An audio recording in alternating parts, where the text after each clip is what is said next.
Welcome everyone to our extraordinary meeting. Open an opening prayer. We give thanks for the contribution by our pioneers, early settlers, and those who fought in the various wars for the fabric of the Tennefer community we have today. May the words of our mouths and the meditation of our hearts be acceptable in thy sight, O Lord. Amen. Our acknowledgement of country, I would like to acknowledge the traditional custodians of this land that we are meeting on today. I would also like to pay respect to the elders past, present and emerging of the Juckawel, Kamilaroi and Bundjalung nations and extend that respect to other Aboriginal peoples present. We have no councillor apologies. Any disclosures and declarations of interest?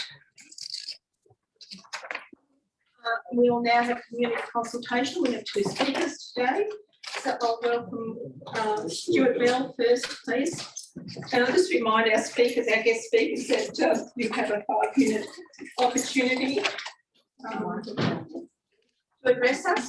For those who don't know, Stuart comes from Legume and has travelled today to be part of our meeting. Thank you, Stuart. Am I right to cut the mask? Yeah. Yes.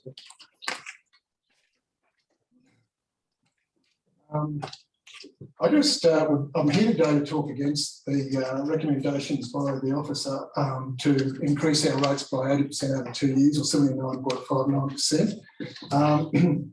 Looking at the report, I want to speak to the report because it's the report and the recommendations that you're looking at today.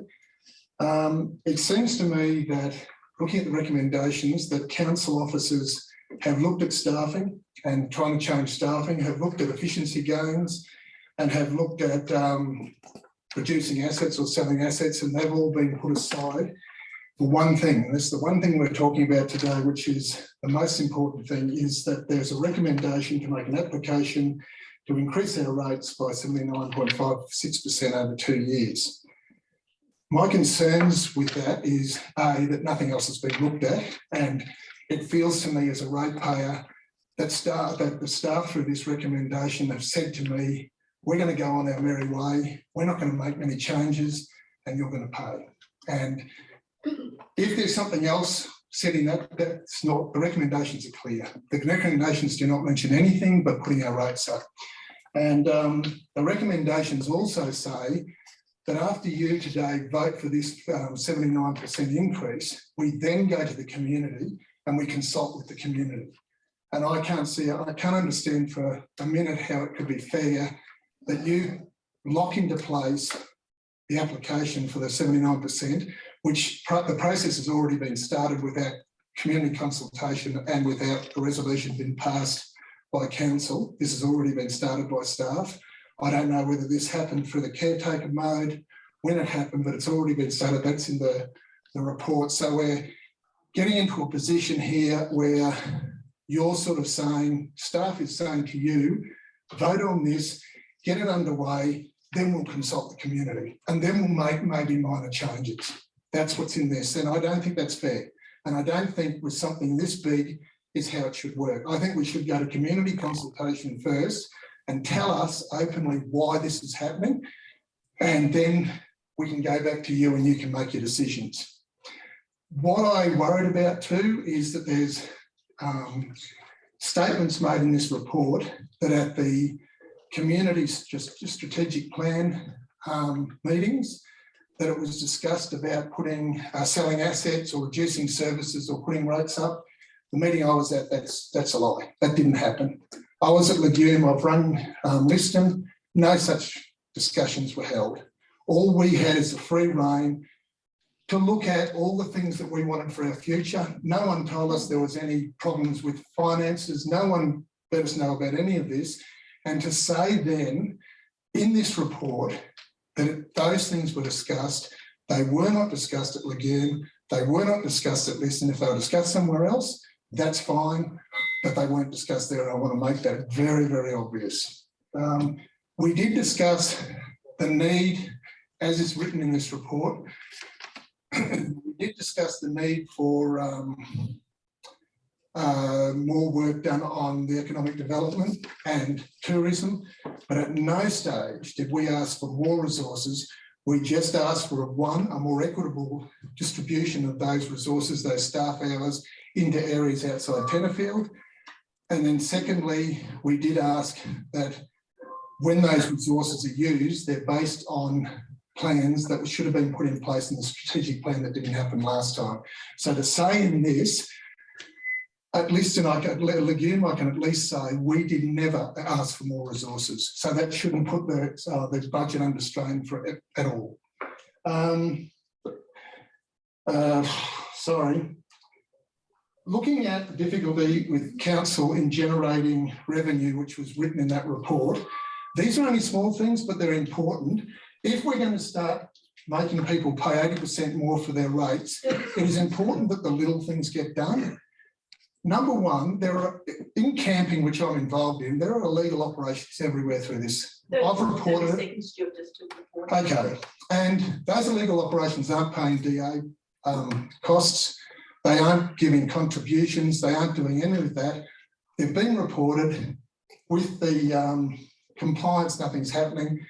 Also, with developer contributions, I know ourselves, we owe $2,200 to the council. We've never been sent an invoice. We don't know what's going on. If that's happening with all developer application or contributions, you're probably missing out on thousands of dollars, if not hundreds of thousands of dollars.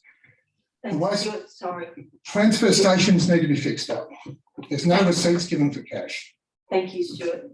Our next speaker is Ms. Lois McGuinness. Thank you very much, Lois.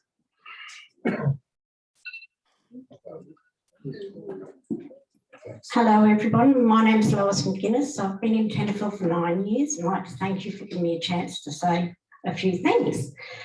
Two main objections I have is firstly the application for the SRV of the increase in our rates. It's an extraordinarily high increase on any component of the rates. When the CPI is added and any other increases that would go with like sewerage, water, everything like that, it'll get to a stage where per annum it'll be out of the reach.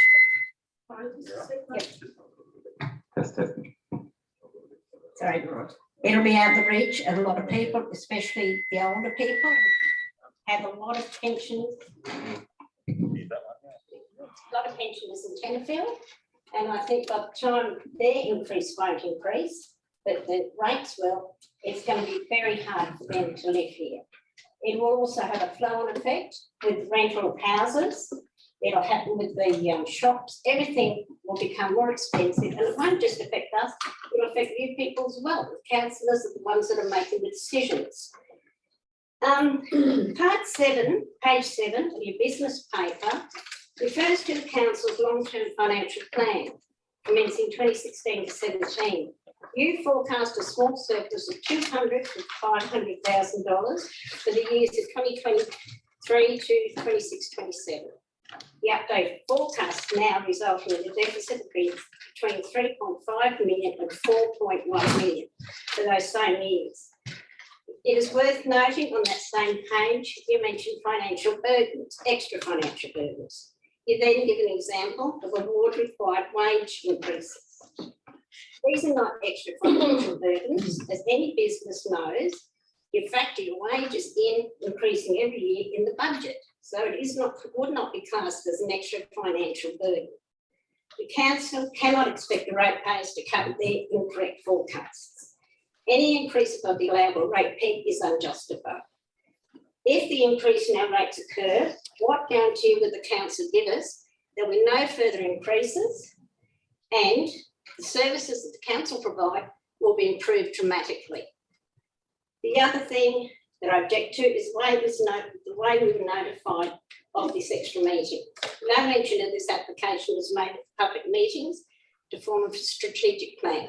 A notice appeared on the council's website on the Thursday, giving us till Friday to state if we want to make a speech on it. Your business paper states the time starting 1, that notice said 9 o'clock. So everything was incorrect and it wasn't allowing people to voice their opinion. We are all part of Tenterfield. So every one of us, whether we're out there in the other room listening or we're in here or the ones making the decisions or the ones doing whatever we do, we're all part of it. We should all have a say in what happens in this town. That's all I have to say, and thank you for letting me say it. Thank you very much, Lois, and look, I do apologise if that meeting time came out incorrectly. We move forward to our governance item, GOB 12/22, application for special rate variation 2022, 23 and 23, 24. May I have a mover and seconder, please? Yeah, happy to move, Madam Chair. Thank you, councillor Petty, and a seconder. Thank you, councillor Hugh Rhodes.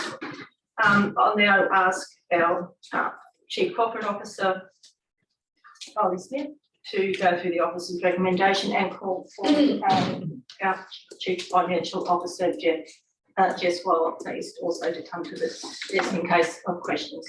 Thanks, Jess.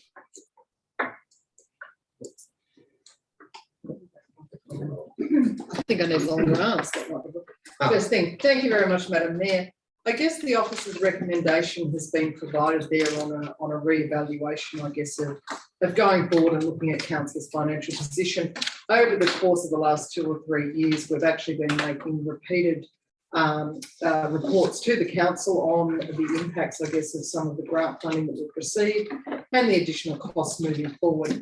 At this point in time, for council staff to even consider or budget for any of those increases, we need to get it in front of council for a consideration on whether or not the staff are to prepare a application to IPART to have a consideration of a variation given the level of income that we're currently constrained by the rate peg. I think what's also pushed this forward a little bit this year is the 0.7% that we've actually been allocated on the rate peg, which is very, very low and has added to that concern. So there is an officer's recommendation there that addresses the full amount of the shortfall we've identified, which is the 80%, and obviously up to the council to make a determination on whether or not we should reduce those services to get us back in line with the budget, or whether or not we should try and make an application to IPART to actually be allowed to increase our income that we're able to collect to meet our current service needs. Thank you, Kylie. People reading the report will notice on page 10 there are 3 options there, suggested options, one being the nearly 80%, the 47.62% and the 57.5%. There's also a further alternate recommendation on page 12, which is that council receive and note this report and do further work and further consultation, etc., and take that to the community. Just to explain to people part of the timing, council only has until tomorrow to put forward a request to the Independent Pricing and Regulatory Tribunal. Otherwise, nothing can happen until next year.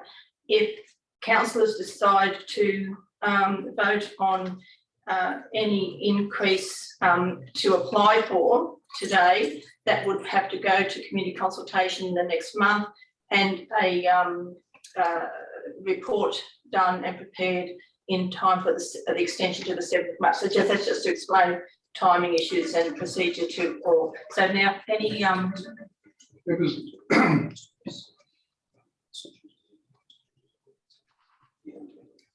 oh yes, sorry. Yeah, part of this, councillors weren't actually elected to inducted to council until the 12th of January. So the COVID deferral of the elections from September to December has put everything out of whack. Normally such a thing as this would have been dealt with like last year. So that's just I just want to put that in context for everyone to be aware of. It's been great getting our grants, etc., but they do come at a cost in higher depreciation. So I'll now move for any comments, please. This will be making So, put it forward in a minute. This will be in 5 points. First one, the council received the report on application for special rate variation 2022-3 and 2023-24. Second point, the council determined not to proceed with a permanent special rate variation application for the 2022-2023 financial year for the purpose of maintaining existing services, enhancing financial sustainability, and funding infrastructure maintenance and renewal. Number 3, that council request the Chief Executive Officer to advise IPART of council's decision not to proceed with a permanent special rate variation application for the 2022-23 financial year.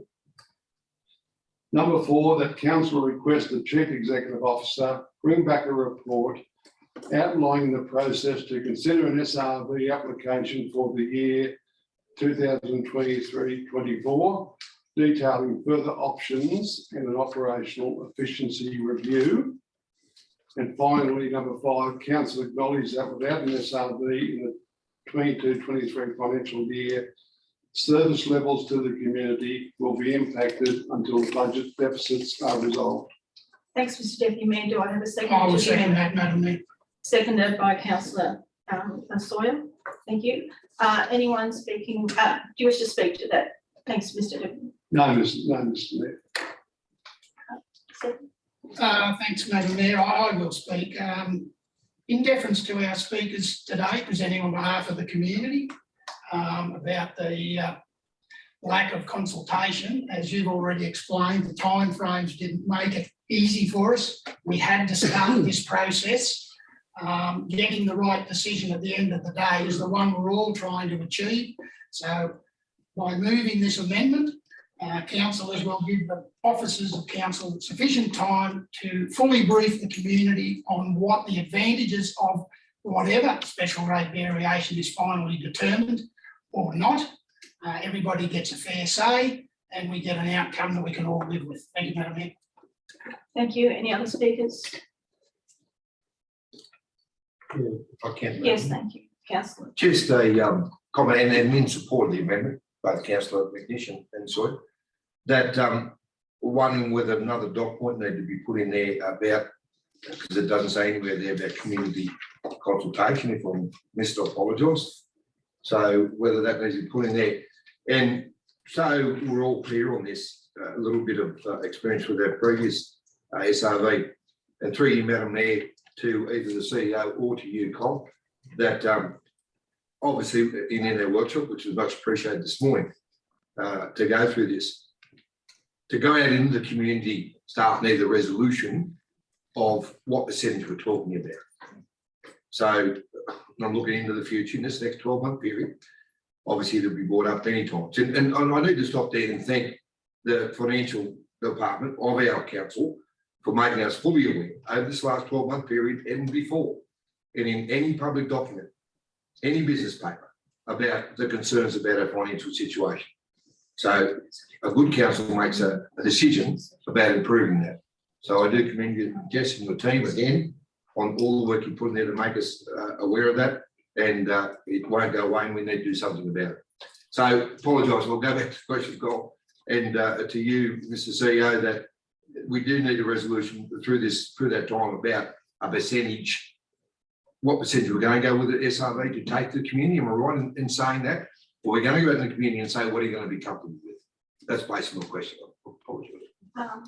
Thanks, councillor Peter. Under 4, which is where the Chief Executive Officer has to bring back a report outlining the process to consider an SRV, which includes the community consultation program. But what we can do is at the end of 4, if the mover and seconder agree, would be to add at the end of that, including the community consultation program. So after the comma at the end of 4, put including the community consultation program and then move on to 5. Is that acceptable to Deputy Mayor? I have no objection. Councillor Sawyer? I'm happy with that. Thanks, Madam Mayor. Thank you. If there's no further discussion, I was waiting for. No, we, Apologise, once again, Madam we've identified in terms of the budget now, long-term or future long-term financial planning, as we've gone forth at this point in time. Most of that is driven, as we said, out of the increasing costs in maintaining our assets. So we're really talking about roads and buildings renewals, as opposed to general operations. We have obviously gone back and reviewed how we might be able to reduce those operational costs, but we have come to the point, I guess, that it's a material difference between our forecast income and our forecast expenditure. which is going to have an impact on the community that has been acknowledged under 5, whereby we won't be delivering to that level in the coming 12 months as we continue to have those conversations. At the conclusion of the conversation, the Chief Executive obviously will be able to provide, I guess, a further review of those budgets in detail to modify that number at that point. That will of course have to be before the end of this calendar year so that we can make those applications, should that be the will of the community, or alternatively cut those services and have them identified in the long-term financial plan as ongoing reductions. Thanks, Kylie. Thank you. I'd just like to add too, there's been comment in the community that, oh, the council's broke. The council is not broke. Council's got over $6 million in reserves, but not the general fund. So for those who aren't aware, there's a sewer fund, a water fund, general fund, etc.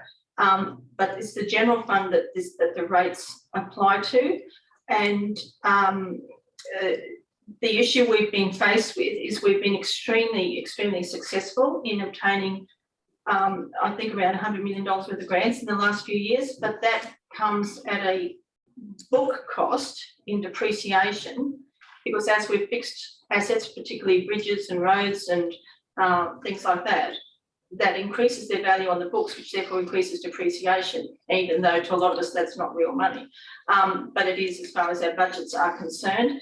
There's been, as Kylie alluded to, our all shires in New South Wales are rate pegged, which means we can only ever achieve a certain amount of relative money from the rates component of the bills that go out each year. That doesn't include fees and charges, but from those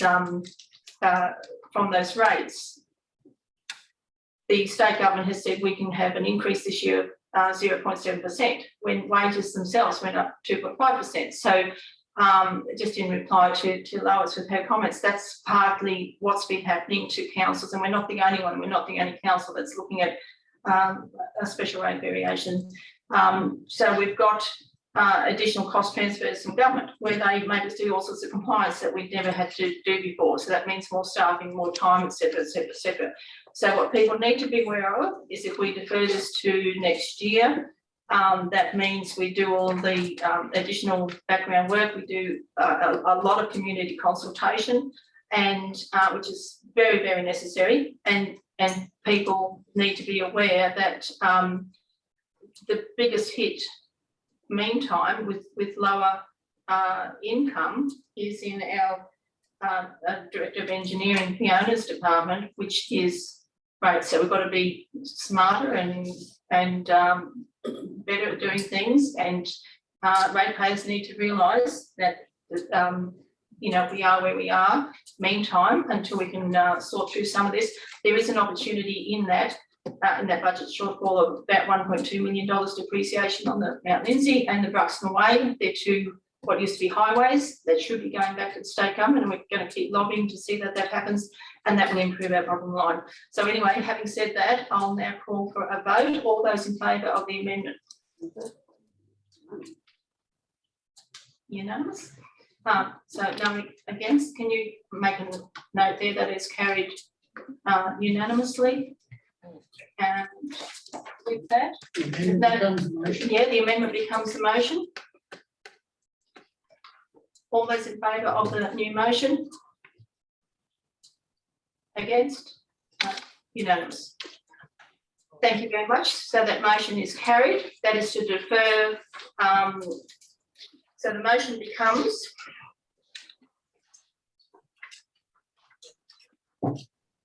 that council receive the report on application for special rate variation 2022-23 and 2023-24. Determine not to proceed with a permanent special rate variation application for the 2022-23 financial year for the purpose of maintaining existing services, enhancing financial sustainability and funding infrastructure maintenance and renewal. Request the Chief Executive Officer advise IPART of Council's decision not to proceed with a permanent special rate variation application for the 2022-23 financial year. Request the Chief Executive Officer bring back a report outlining the process to consider an SRV application for the 2023-24 financial year, detailing further options and an operational efficiency review, including community consultation, and acknowledge that without an SRV in the 2022-23 financial year, service levels to the community will be impacted until the budget deficits are resolved. Thank you. With that, there being no further business, I declare the meeting closed at 1:30. Thank you all for attending, and thanks very much for all the interest from our local people, and I'm sure we'll have you out. Thank you.